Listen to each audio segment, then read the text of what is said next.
12장.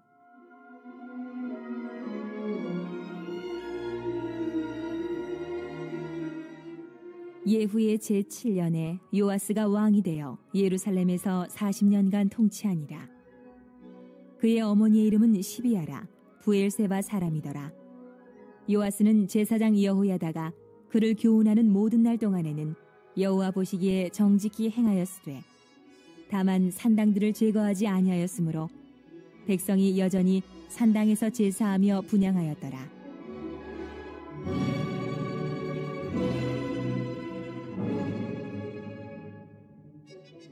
요아스가 제사장들에게 이르되 여호와의 성전에 거룩하게 하여 드리는 모든 은, 곧 사람이 통용하는 은이나 각 사람의 몸값으로 드리는 은이나 자원하여 여호와의 성전에 드리는 모든 은을 제사장들이 각각 아는 자에게서 받아들여 성전의 어느 곳이든지 파손된 곳을 보거든 그것으로 수리하라 하였으나 요아스 왕 제23년에 이르도록 제사장들이 성전의 파손한 데를 수리하지 아니하였는지라. 요아스 왕이 대제사장 여호야다와 제사장들을 불러 이르되 너희가 어찌하여 성전의 파손한 데를 수리하지 아니하였느냐? 이제부터는 너희가 아는 사람에게서 은을 받지 말고 그들이 성전의 파손한 데를 위하여 드리게 하라. 제사장들이 다시는 백성에게 은을 받지도 아니하고 성전 파손한 것을 수리하지도 아니하기로 동의하니라. 제사장 여호야다가 한 궤를 가져다가 그것의 뚜껑에 구멍을 뚫어 여호와의 전문 어귀 오른쪽 곧 제단 옆에 두매 여호와의 성전에 가져오는 모든 은을 다 문을 지키는 제사장들이 그 궤에 넣더라. 이에 그 궤 가운데 은이 많은 것을 보면 왕의 서기와 대제사장이 올라와서 여호와의 성전에 있는 대로 그 은을 계산하여 봉하고 그 달아본 은을 일하는 자 곧 여호와의 성전을 맡은 자의 손에 넘기면 그들은 또 여호와의 성전을 수리하는 목수와 건축하는 자들에게 주고 또 미장이와 석수에게 주고 또 여호와의 성전 파손한 데를 수리할 제목과 다듬은 돌을 사게 하며 그 성전을 수리할 모든 물건을 위하여 쓰게 하였으되 여호와의 성전에 드린 그 은으로 그 성전의 은대접이나 불집게나 주발이나 나팔이나 아무 금그릇이나 은그릇도 만들지 아니하고 그 은을 일하는 자에게 주어 그것으로 여호와의 성전을 수리하게 하였으며 또 그 은을 받아 일꾼에게 주는 사람들과 회개하지 아니하였으니 이는 그들이 성실히 일을 하였음이라. 속건제의 은과 속죄제의 은은 여호와의 성전에 드리지 아니하고 제사장에게 돌렸더라. 그때에 아람 왕 하사엘이 올라와서 가드를 쳐서 점령하고 예루살렘을 향하여 올라오고자 하므로 유다의 왕 요아스가 그의 조상들 유다 왕 여호사밧과 여호람과 아하시아가 구별하여 드린 모든 성물과 자기가 구별하여 드린 성물과 여호와의 성전 곡간과 왕궁에 있는 금을 다 가져다가 아람 왕 하사엘에게 보냈더니 하사엘이 예루살렘에서 떠나갔더라. 요아스의 남은 사적과 그가 행한 모든 일은 유다 왕 역대 지략에 기록되지 아니하였느냐? 요아스의 신복들이 일어나 반역하여 실라로 내려가는 길가의 밀로궁에서 그를 죽였고 그를 쳐서 죽인 신복은 시므아세 아들 요사갈과 소멜의 아들 여호사밧이었더라. 그는 다윗성에 그의 조상들과 함께 장사되고 그의 아들 아마샤가 그를 대신하여 왕이 되니라. 12장에 보시면 그 여호야다의 그 개혁을 통해서 그 아달랴가 이제 물러나게 되죠. 그리고 유다의 왕이 됩니다. 이제 요아스가. 그래서 요아스가 유다를 통치할 때에 어떤 모습이었는가를 우리에게 소개하고 있는데, 자 1절에 보시면은 먼저 이 요아스가 왕이 되고 나서 약 40년 동안 통치했다 이렇게 말씀합니다. 여러분이 40년이면 결코 이게 짧은 기간이 아닙니다.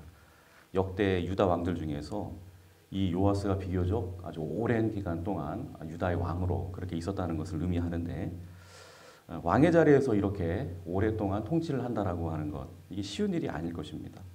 어떻게 요아스가 이렇게 오랫동안 왕의 자리에서 이렇게 재위할 수 있었을까요? 그 이유는 요아스에게 그래도 하나님의 은혜가 임했기 때문에 그렇습니다. 여러분, 왕을 세우고 폐하는 주권은 오직 하나님께 있지요. 그러니까 하나님께서 그래도 요아스를 좀 기쁘게 보신 것 같아요. 그래서 오랫동안 그를 귀하게 쓰신 것이죠. 근데 하나님이 왜 요아스를 귀하게 쓰셨는가 하니까 이유가 있습니다. 2절에 그 이유가 나오는데 한번 읽어보겠습니다. 2절 시작. 요아스는 제사장 여호야다가 그를 교훈하는 모든 날 동안에는 여호와 보시기에 정직히 행하였으되, 그러니까 하나님 보시기에 정직하게 행하였다, 이런 말씀이 나오는데요. 여기서 우리가 이 새벽에 먼저 한 가지 좀 기억해야 될 것은, 다른 거 몰라도 일단 하나님 앞에서 우리가 정직하기만 해도요, 하나님께서 기뻐하시고 그 사람을 하나님이 들어 쓰신다는 거예요. 여러분, 정직이라고 하는 것은 하나님께서 굉장히 기뻐하시는 태도인데요. 정직하다라는 게 뭐죠? 남이 보지 않는 곳에서도, 사람들이 보지 않는 곳에서도 늘 진실하다는 것입니다. 그러니까 이렇게 남이 보지 않는 곳에서도 진실할 수 있는 이유, 정직할 수 있는 이유는 사람이 보지 못하는 은밀한 곳에도 우리 하나님께서 이 불꽃 같은 눈으로 다 지켜보고 계신다라고 하는 그런 하나님에 대한 믿음이 있기 때문에 그렇게 할 수 있는 것입니다. 그래서 이 정직하다라고 하는 것, 이것은 곧 하나님을 향한 큰 믿음의 모습이 되기 때문에 그 정직함 하나만으로도 하나님께서 네가 나를 늘 의식하며 사는구나.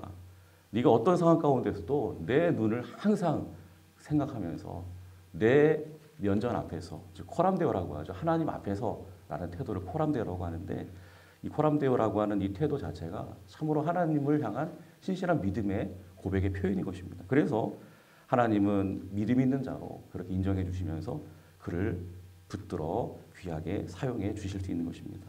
여러분, 오늘도 하나님 앞에서 항상 정직하게 살아가시기를 바랍니다. 잠언 14장 11절에 악한 자의 집은 망하겠고 정직한 자의 장막은 흥하리라, 이렇게 말씀합니다. 또 잠언 3장 32절에도 대저 폐악한 자는 여호와의 미워하심을 입거니와 정직한 자에게는 그의 교통하심이 있으며 하나님이 정직한 자와 늘 교통하신다, 이렇게 말씀합니다. 오늘도 정직하게 살아가기를 원하는 저와 여러분들 모두를 하나님께서 강하게 붙드심으로 하나님의 교통하심이 있는 정말 흥하고 복된 삶을 살아가시기를 주님의 이름으로 축복합니다. 근데 오늘 요아스를 소개하는 말씀이 이렇게 그가 평생에 하나님이 부르시는 그날까지 정직하게 그렇게 행하며 살았다, 요 귀한 말씀으로, 은혜로운 말씀만으로 딱 끝나면 얼마나 좋겠습니까? 그런데 예후도 소개할 때 앞부분은 좋은데 뒷부분이 조금 좋지 않게 이렇게 아쉽게 소개하고 있는 것을 보게 되는데, 이 요아스도 그래요. 자, 우리 3절을 다 같이 봉독해 보겠습니다. 시작. 다만 산당들을 제거하지 아니하였으므로 백성이 여전히 산당에서 제사하며 분향하였더라. 하나님 앞에 정직하게 행한 것은 좋은데, 자, 그런데 다만 어떻게 했다고요? 우상을 섬기는 산당들은 제거하지 않아서 백성들이 여전히 우상을 숭배하게 되었다, 그렇게 만들었다는 거예요.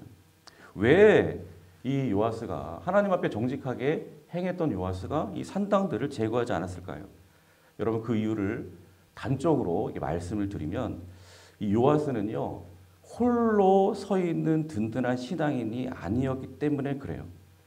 여러분, 이게 무슨 말인고 하니 2절을 다시 보시면 이런 말이 나오죠. 요아스는 제사장 여호야다가 그를 교훈하는 모든 날 동안에는 여호와 보시기에 정직히 행하였으되. 그러니까 요아스는 제사장 여호야다가 그를 교훈하는 동안에만 신앙생활을 잘했어요. 그리고 그 여호야다가 죽어서 더 이상 그로부터 교훈을 받지 못하게 되었을 때에는 마치 길을 잃은 양처럼 그렇게 영적으로 방황을 하기 시작했다는 것이죠.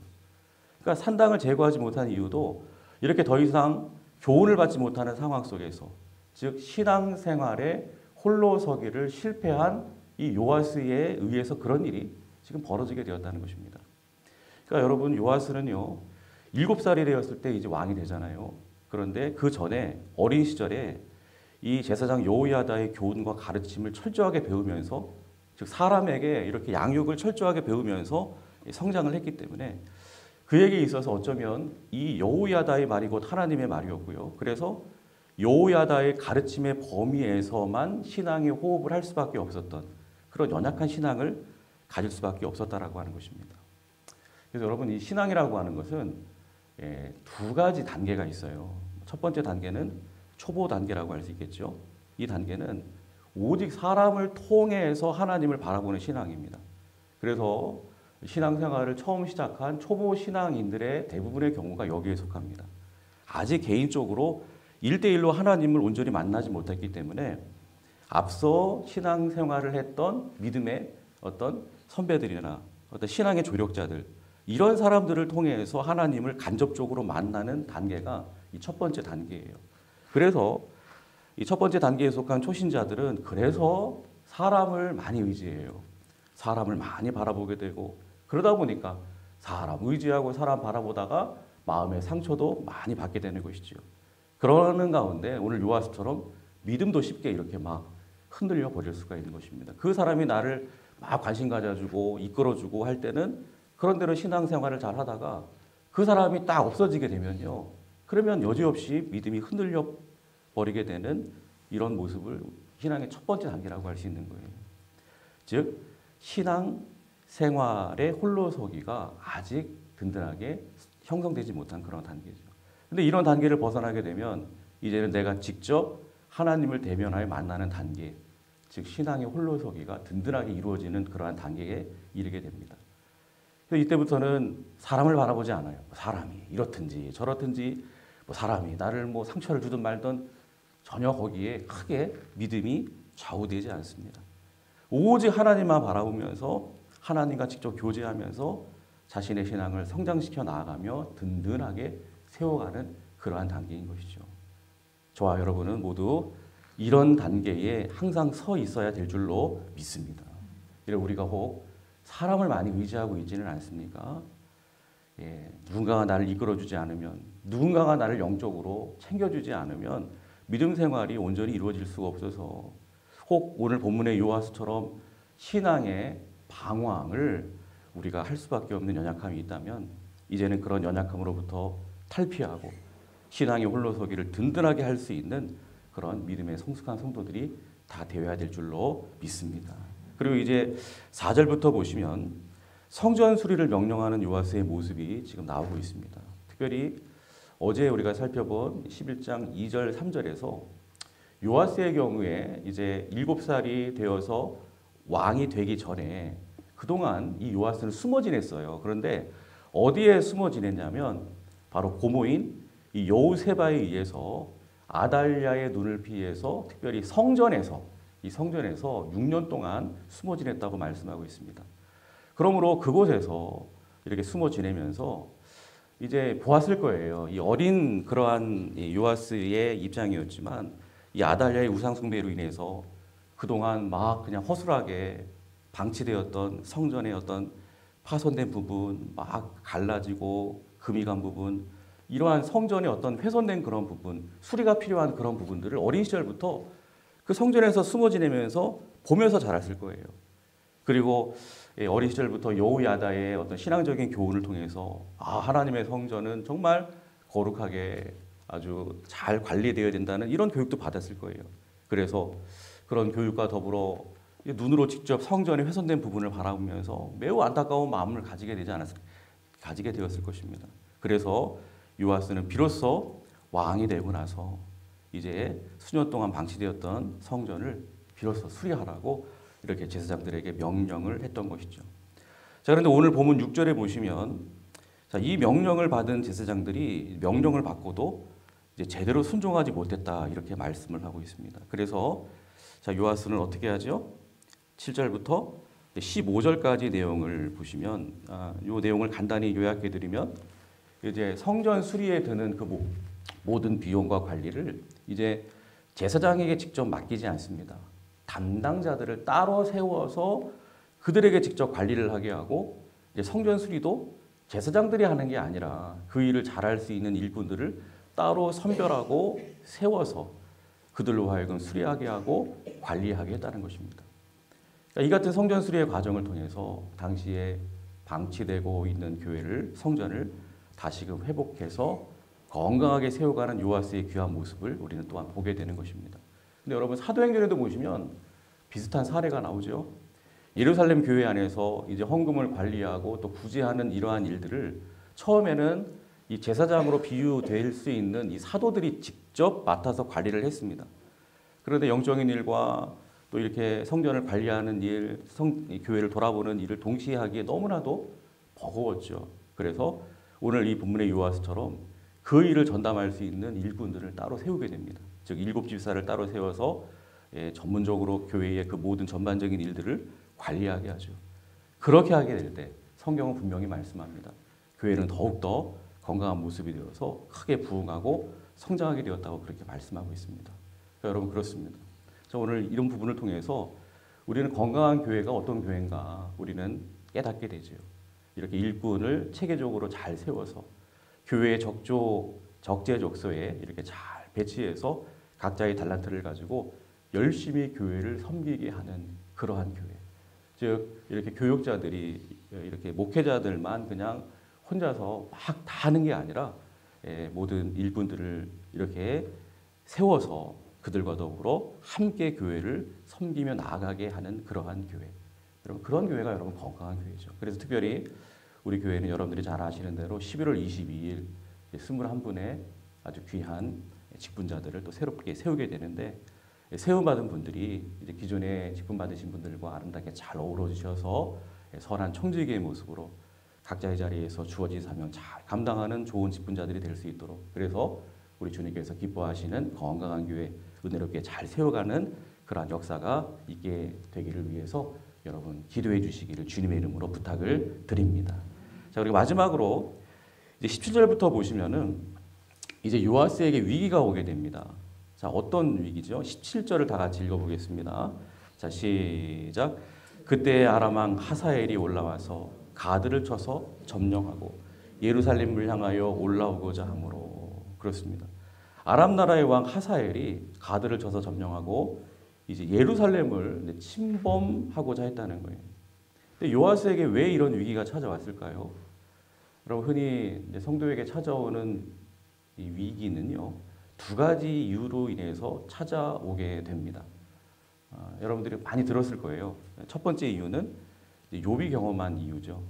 욥이 고백했던 것처럼 나의 가는 길을 오직 그가 아시나니 그가 나를 단련하신 후에는 내가 정금같이 나으리라 이렇게 고백한 것처럼 더욱더 나를 연단하셔서 정금같이 귀하게 하나님이 쓰시기 위해서 그래서 하나님께서 때로는 욥처럼 의인임에도 불구하고 마귀가 막 큰 위기를 몰고 와서 그를 시험해도 그냥 그 위기를 그냥 허용하실 때가 있다는 것입니다. 그러나 위기가 찾아오는 또 다른 한 가지 이유가 있다면 당신의 백성들이 하나님이 기뻐하시는 그 길로 제대로 나아가지 아니하고 막 엉뚱한 길로 갈 때 돌이켜 회개하고 다시금 하나님이 기뻐하시는 길로 나아갈 수 있도록 하시기 위해서인 것입니다. 바로 오늘 본문의 요아스의 경우가 바로 이 두 번째 경우라고 할 수가 있습니다. 우리 2절과 3절을 자, 우리 다시 한번 읽어볼까요? 자, 2절, 3절. 자, 시작. 요아스는 제사장 여호야다가 그를 교훈하는 모든 날 동안에는 여호와 보시기에 정직히 행하였으되 다만 상당들을 제거하지 아니하였으므로 백성이 여전히 산당에서 제사하며 분향하였더라. 그렇습니다.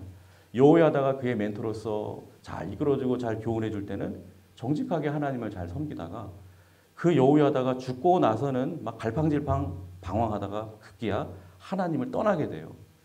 그 같은 내용이 특별히 이제 역대하 24장 17절부터 상세하게 나오고 있는데 거기에 보시면 이제 요아스가 성전을 수리하는 일을 딱 마친 다음에 그 다음에 어떤 일이 발생을 하냐면 요아스의 멘토였던 이 여호야다의 죽음에 대한 내용이 언급되고 있습니다.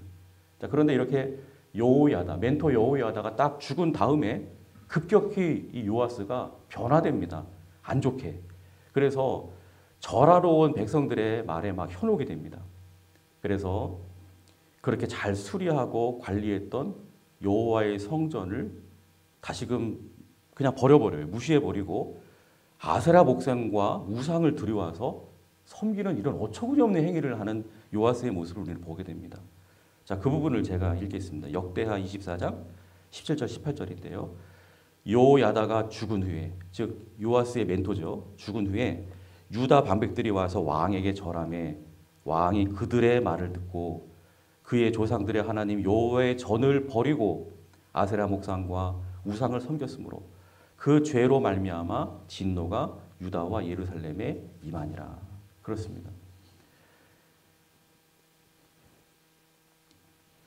그러나 우리 하나님은 이렇게 요아스가 하나님을 버리고 또 아세라 목상과 우상을 섬기는 죄악을 저지르고 있을 때 이제 이 여호야다의 아들 스가랴를 보내십니다. 그래서 그 일이 잘못됐다, 죄악이라고 선포하면서 깨닫게 하시죠. 그런데 요아스는요, 백성들과 함께 그 스가랴를 돌로 쳐서 죽이는 만행까지 저질러요. 그러니까 요아스에게 이 같은 죄악들이 만연하고 있는 가운데 오늘 본문에서처럼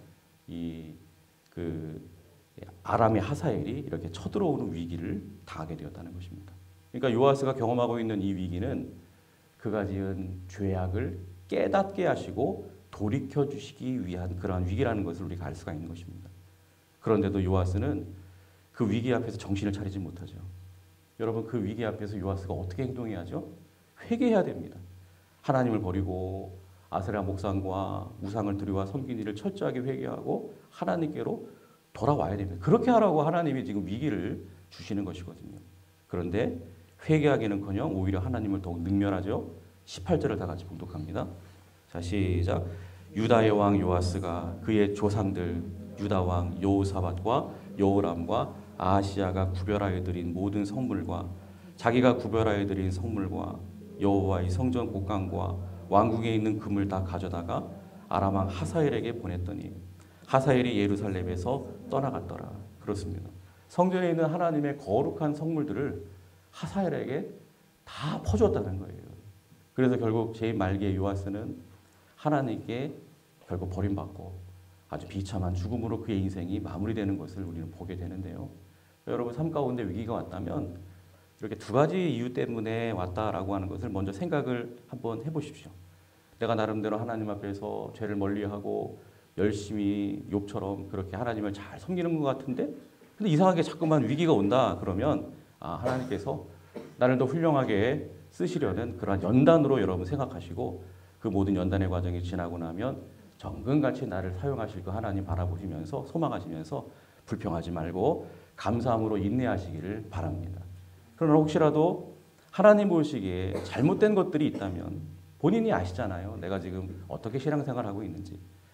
그런데 그런 가운데 위기가 왔다면 다른 거 볼 거 없습니다. 그냥 하나님 앞에 엎드려 회개하시기를 바랍니다.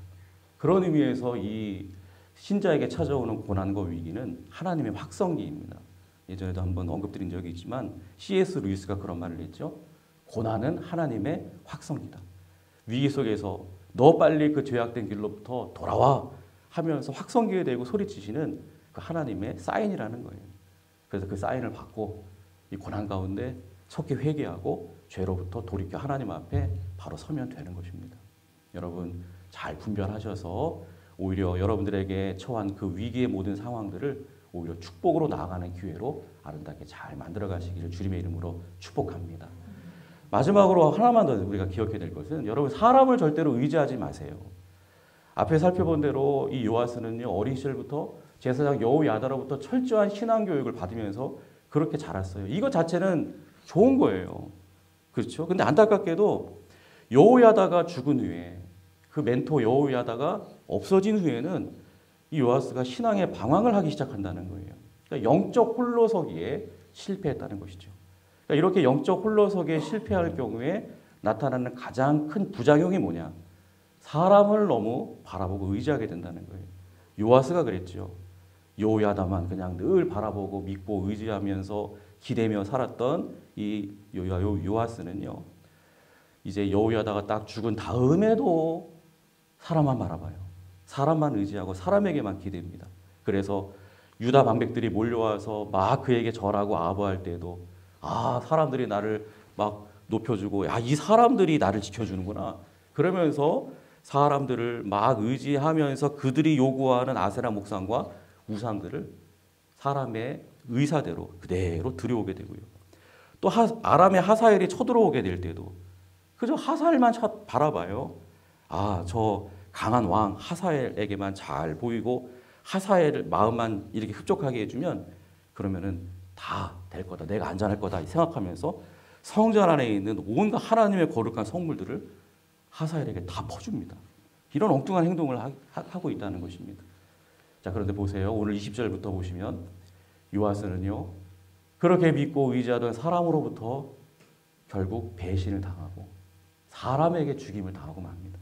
20절, 21절을 다 같이 한번 읽어보겠습니다. 자, 시작.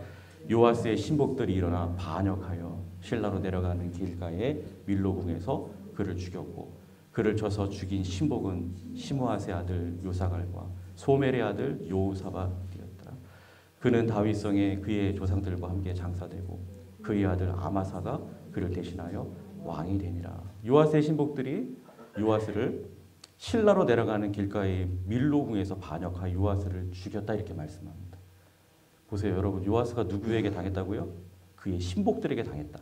신복은 가장 충성스럽게 함께하는 신하들을 말해요. 그렇게 믿었던 사람들에게 배신당해서 죽임을 당했다는 것이죠. 이게 뭘 의미하죠? 이 새벽에 여러분 꼭 기억하십시오. 사람은 절대로 의지할 대상이 못 된다는 거예요. 여러분, 우리가 의지할 분은 오직 한 분. 모든 것들을 믿고 내어 맡기고 그냥 제가 그냥 쓰러져도 저는 그냥 하나님께로만 그냥 쓰러지겠습니다 하면서 전심으로 그냥 모든 것들을 다 의뢰하고 맡겨야 될 분, 의지해야 될 분, 그분은 하나님 한 분밖에 없는 줄로 믿습니다. 여러분, 하나님만 의지하십시오. 그러면 제가 단언코 말씀드립니다. 반드시 그 사람은 안전합니다. 반드시 승리합니다. 잠언 3장 5절 6절에 너는 마음을 다하고 여호와를 신뢰하고 내 명치를 의지하지 말라. 너는 범사의 그를 인정하라. 그리하면 내 길을 지도하시리라.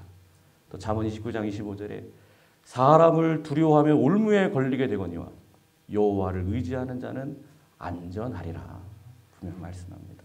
오늘도 여러분 사람 바라보지 말고 사람 의지하지 말고 사람에게 막 이리저리 휘둘리지 마시고 오직 하나님만을 의지함으로 오직 그분의 지도와 인도하심 가운데 모든 일에 안전하고 승리하는 복된 하루가 되시기를 주님의 이름으로 축원합니다. 기도하겠습니다.